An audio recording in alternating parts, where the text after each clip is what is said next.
تبارك الذي بيده الملك وهو على كل شيء قدير الذي خلق الموت والحياة ليبلوكم أيكم أحسن عملا وهو العزيز الغفور الذي خلق 7 سماوات طباقا ما ترى في خلق الرحمن من تفاوت فارجع البصر هل ترى من فطور ثم ارجع البصر كرتين ينقلب إليك البصر خاسئا وهو حسير ولقد زينا السماء الدنيا بمصابيح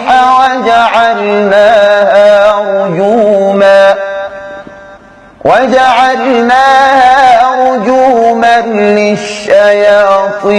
وأعتدنا لهم عذاب السعير وللذين كفروا بربهم عذاب جهنم وبئس المصير إذا ألقوا فيها سمعوا لها شهيقا وهي تفور تكاد تميز من الغيظ كلما ألقي فيها فوج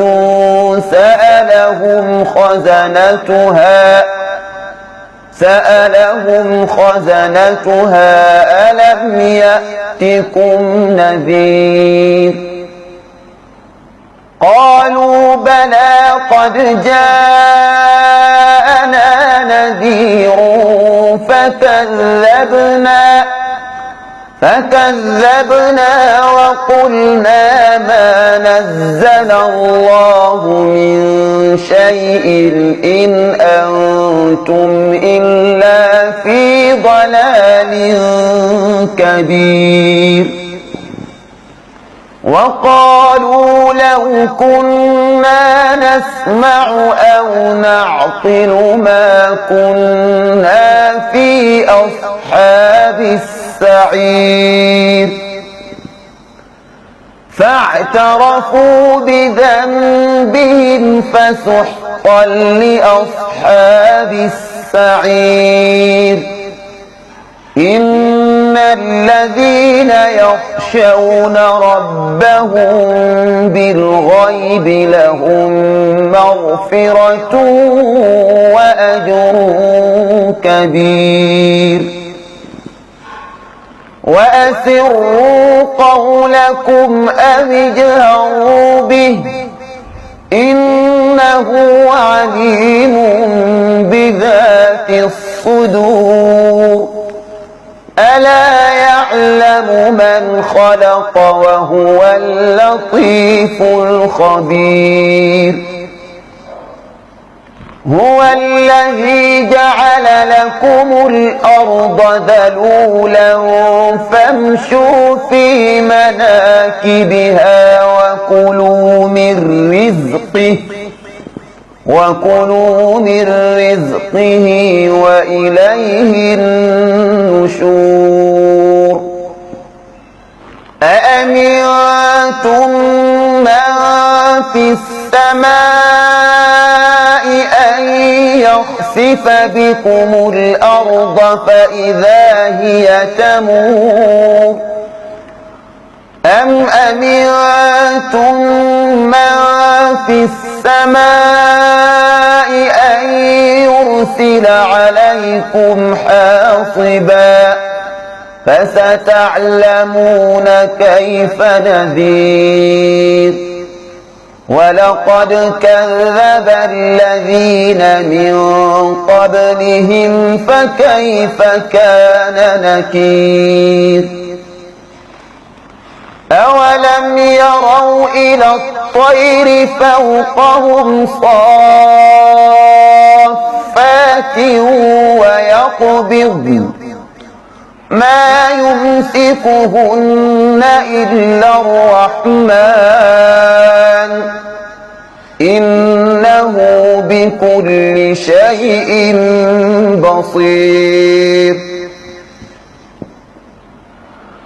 أمن هذا الذي هو جند لكم ينصركم من دون الرحمن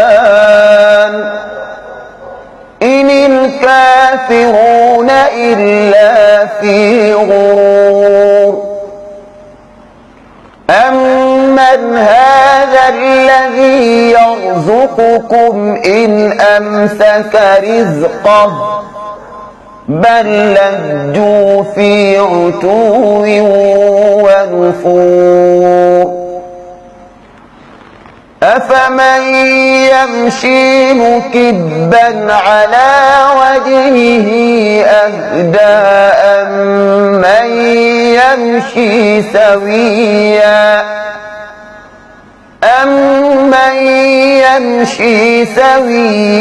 على صراط مستقيم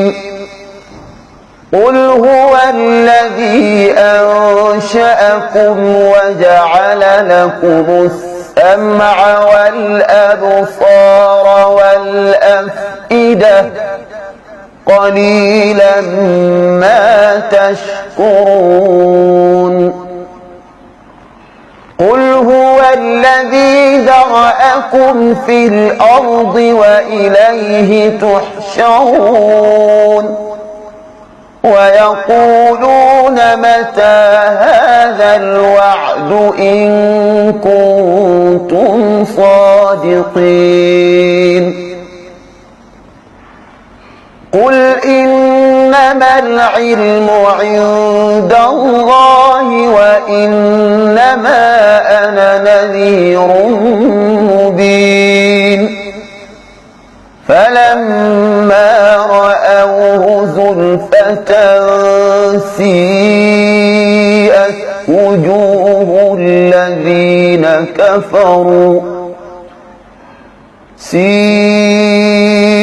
وجوه الذين كفروا وقيل هذا الذي كنتم به تدعون قل أرأيتم إن أهلكني الله ومن معي أو رحمنا إن أهلكني الله ومن معي أو رحمنا فمن يجير الكافرين من عذاب أليم قل هو الرحمن آمنا به وعليه توكلنا فستعلمون من هو في ضلال مبين قل أرأيتم إن أصبح ماؤكم غورا فمن يأتيكم بماء